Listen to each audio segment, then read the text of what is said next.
What's up, everybody, and welcome to another episode. Hit the like button, subscribe to my channel, and share the video. Hit the join button and become a member. Wow! With members, get exclusive content. Hit the bell icon on my channel so that you will receive a notification every time that I drop a video, and you can go and check the video out. If you have not subscribed to the channel, please do so. Let's get right into it. Indeed, a crazy story that some of you may indeed know about. I'm not going to mention the gangs involved here. I brought a piece of this story to my members some time ago, but not the full version of what happened once these individuals got inside of the jailhouse. But back on the street, back in the day, but not too long ago, there were two street gangs. One is a very big street gang, very well known, violent and vicious. The other is a much smaller gang, but still formidable, with a strong reputation for holding their own, even though they're small, and putting in that work. Now, these two gangs were not necessarily allies, but they certainly were not rivals. They got along just fine. So much so that an individual from the one gang, the big gang, he went to go hang out in the small territories neighborhood. This happens often. You may have a brother that's from over here, that's a blood, let's say. Even though you may be a Crip, your uncle, your father, your brother is a blood. So you sort of grew up with that neighborhood because your father's over there, your uncle, he's somebody from over there. Excuse me. So you end up going over there, getting to know the people and just hanging out. And when it's a blood in a blood neighborhood or a Crip in a Crip neighborhood, this even enhances the opportunity for you to go over there and hang out with other people that are not from your hood. Because, again, either you grew up over there or you have friends or family over there. This happens all the time. And this was the case with this individual. He was over here hanging out in this hood only because he knew some of them. They were friends and not foes. And he was just over there chilling. But now, you are always taking a rest whenever you go to someone else's neighborhood and just chill. Not long after hanging out over there, smoking and drinking and shooting the breeze, a couple of cars hit the corner and gunshots went off. Individuals began to run, and they even shot back. But a few of the individuals from the small gang were hit. But this dude from the big gang, who just happened to be over here hanging out in a neighborhood that was not his, he was unalived. He died. Again, this is the risk you take when you hang out in a hood that's not your hood. It could be that the people that came by shooting at the one neighborhood is not even an opposition of yours, not even an enemy of yours. It could have been one of your homeboys. It could have been your friend, your brother. That's an opposition to this hood. They're not after you. Your hood doesn't have any beef with them. But this hood does. The hood that you're hanging out in, they have beef with these people. And so they come through shooting, not targeting the dude from the big hood. Again, they're not even opposition.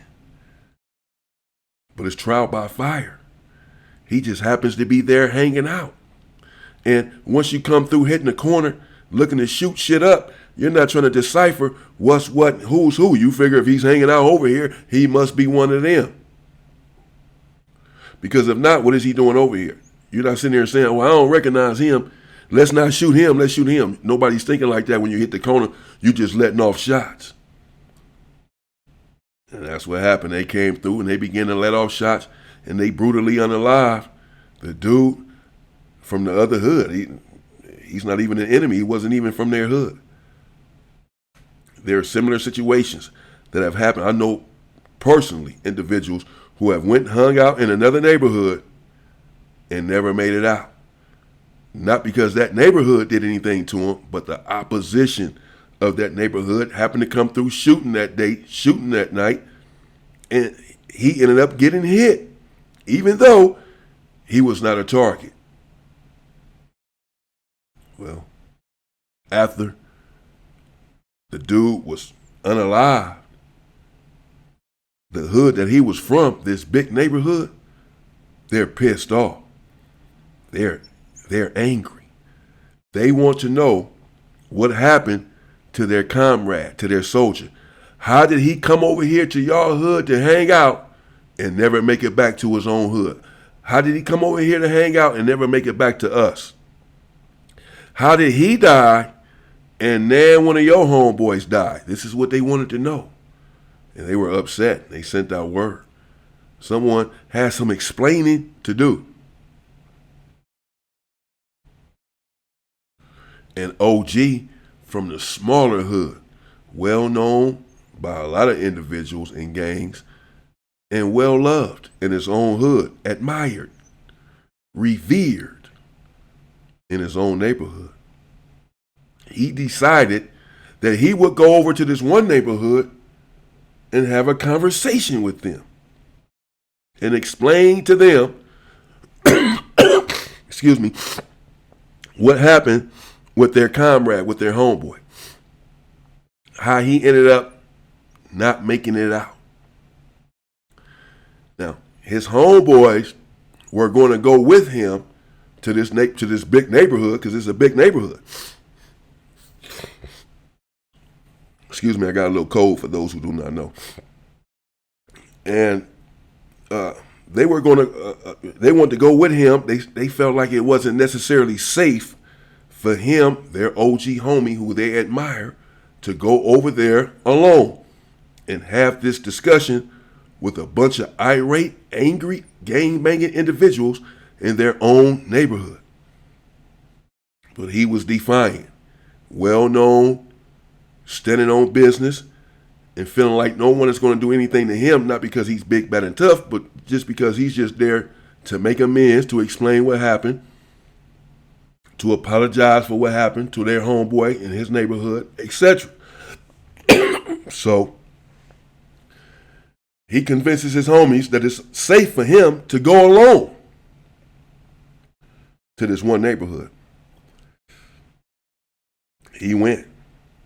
And at first, the conversation, it was going well enough.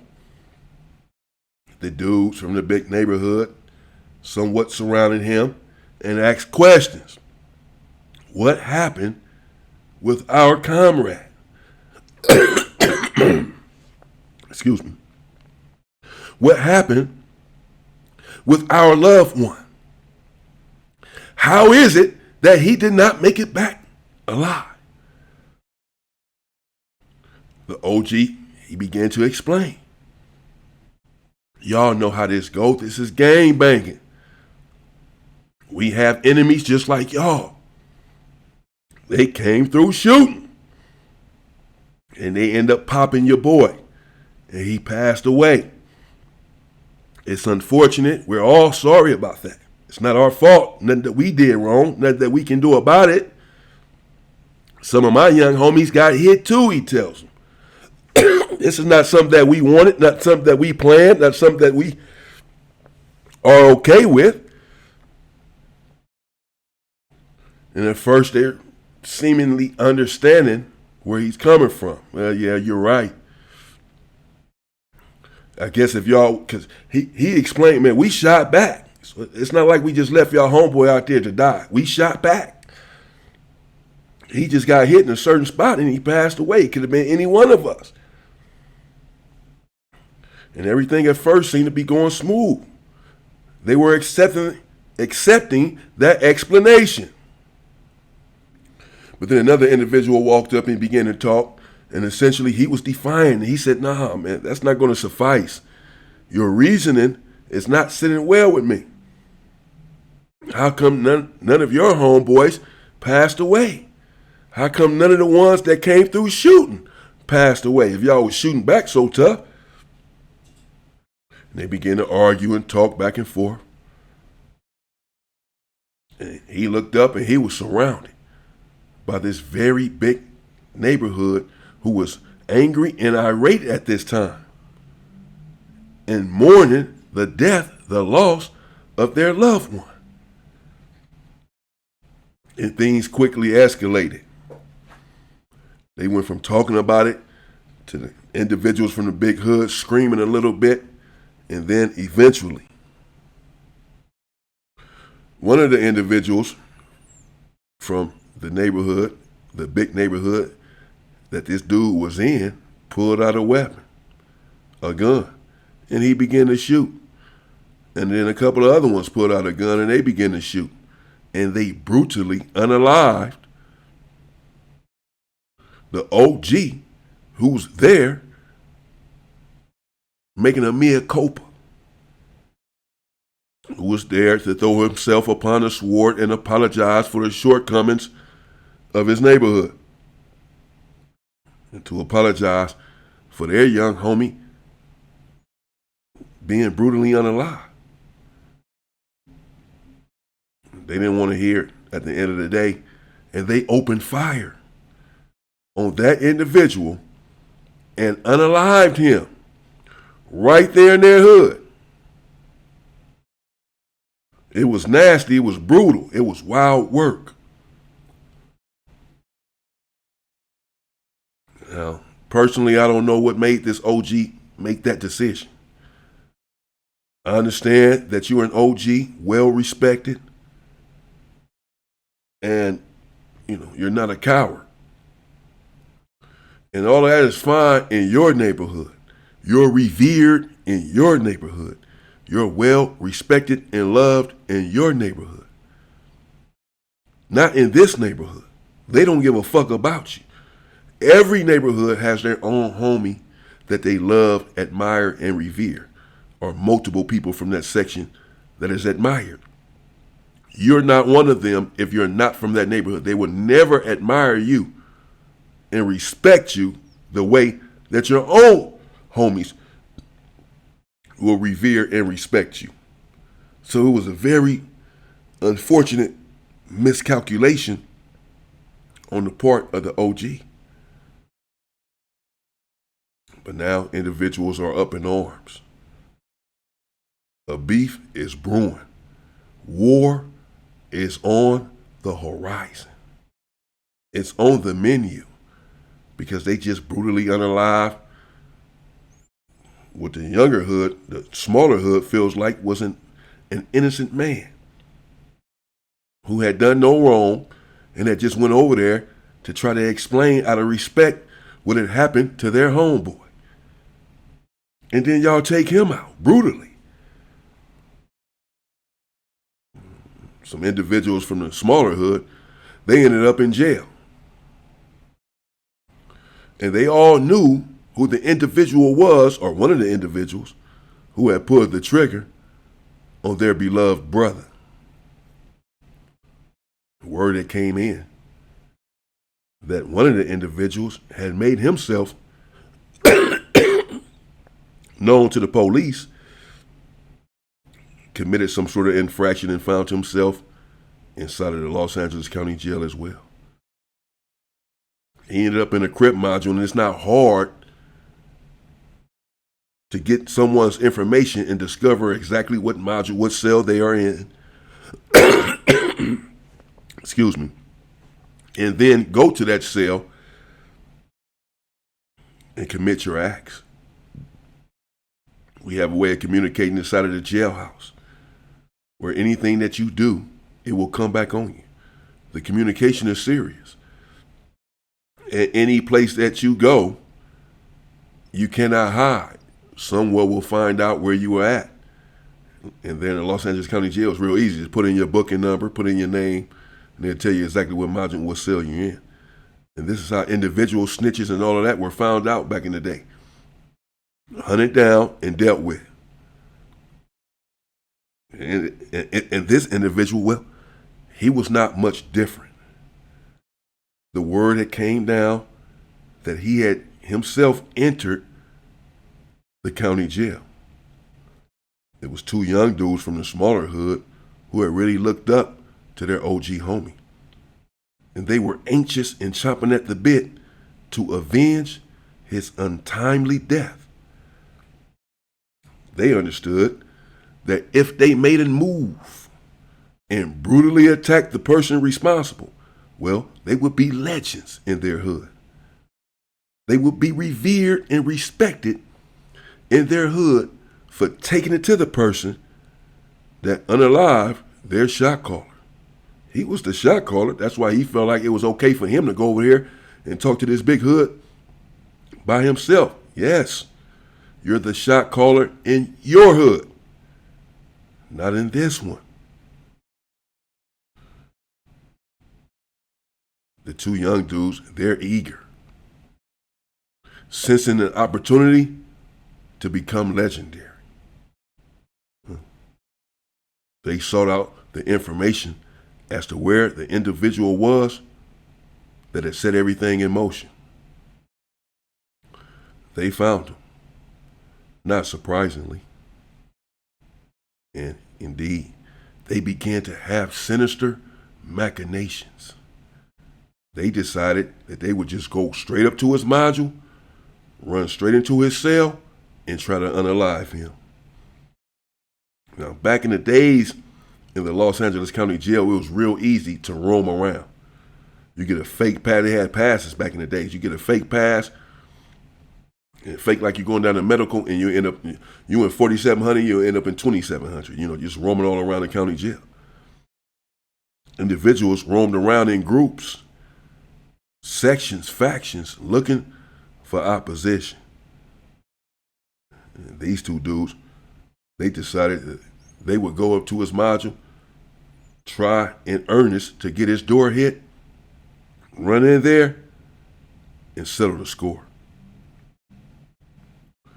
Not long after finding his location, two individuals made it up to the module that he was in, 47 or 4800, the Crip module. And they got his cell door hit. They had weapons and danger on their minds. So they ran in the cell without hesitation. And I believe that the young individual from the bigger hood that was the target, he had a sense that his life could be in danger because he was well prepared. He too had a weapon. And when they hit his cell door and ran in there, well, he got off first. He had a weapon sitting right there on his lap, prepared. He grabbed it and started swinging on the two individuals, but they whipped out very big burners. And it was a bloodbath. They both are swinging these weapons at one another inside of the cell, this small cell, and they're slamming and grinding off the bunk area, hitting their bodies and heads up off the bunk, knives being swung from three individuals. And the target, he ended up a bloody mess. Lacerations on his face, puncture wounds in his neck, puncture wounds in his chest. But the two individuals who came to put in the work, well, they too had stab wounds because the dude was not a coward and he was prepared. And he was swinging his knife back. And they all left out of there a bloody mess. They all had holes in them. I don't know who won in this situation. Are there any winners? Y'all let me know what y'all think in the comments. Was the big hood right for taking out the dude who came to explain how their homie was unalived in his hood and apologize for their homie being unalived in his hood and he ends up unalived? Was the little hood even wrong? Did they even owe an apology? This is gang banging. This is gang banging one-on-one. You over here hanging out, they come through shooting, you end up getting popped. It's not our fault. What are we saying sorry for? It's not our fault. We got hit, we got shot too on that day. We didn't want to die. We didn't want him to die. But that's a chance he took when he came hanging out in any gang banging neighborhood, including his own. Certainly he knows when he goes to his hood, there's a chance he might not make it home. Well, that's the same chance you take when you go to any hood. I don't know. Yeah. When they did unalive him for coming trying to explain. One of the dudes that pulled the trigger ended up in the county jail and ended up a bloody mess. Were the individuals that attacked him wrong for attacking him? It's convoluted and it's a serious situation. Y'all let me know what y'all think in the comments. Who was right and who was wrong in this situation? If there is a right and a wrong. I don't know if there is, but if there is, who was right and who was wrong. But that's what happened in that situation, man. And again, I personally know individuals that have went to neighborhoods that don't belong to them. None of the neighborhoods belong to anyone, but you know what I mean. They are not from that neighborhood. They're just hanging out because their cousin is from over there. I used to go over there and hang out in the troubles sometimes with my big cousin. And I started messing with a few of them dudes over there. I used to be over there hanging out in a couple of their spots. And I began to get uneasy after a few times of this. At the end of the day, I just felt like, even though for the most part their enemies are my enemies as well, their gang enemies are my gang enemies as well, I felt like if one of their enemies came through shooting and took me out, how would that sit with my people? And then I just thought about the fact that I didn't want to get taken out in someone else's neighborhood with someone else's beef, whatever they got going on with whoever's coming through shooting and they having a shootout. My neighborhood has enough beefs. Let me save my energy for that. I don't want to be over here fighting. I don't know about y'all beefing, why y'all beefing with these people. And then I also just felt like, you know what? Excuse me. At the end of the day, I'm better off in my own neighborhood with my own people who I feel like care about me and has my back. That's where I need to be. So I don't know. Y'all let me know what y'all think in the comments. Some deep shit. As I said, I'm going to probably bring another story soon about an individual that was hanging out in this certain hood. And then some people came through shooting and took him out, only to find out, essentially, he was related to the people who had come through shooting. They didn't know he was over there. They didn't know that they was gunning down their own people. Again, a consequence of hanging out in a neighborhood that is not yours. I'll be back. And in the meantime, stay free, people.